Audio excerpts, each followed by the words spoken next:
போயிடுவேன். ஏய் எங்க அந்த என்ன சத்தம் வந்தேன்னா காலை உடைச்சிடுவேன். அம்மா நான் எதுவுமே பண்ணலம்மா, பிங்கு தான்மா.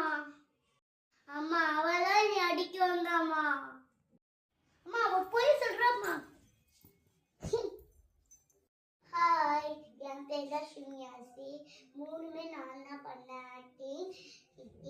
என் வீடியோ உங்களுக்கு பிடிச்சிருந்துச்சுன்னா ரெட் ஹார்ட் கீழே கமெண்ட்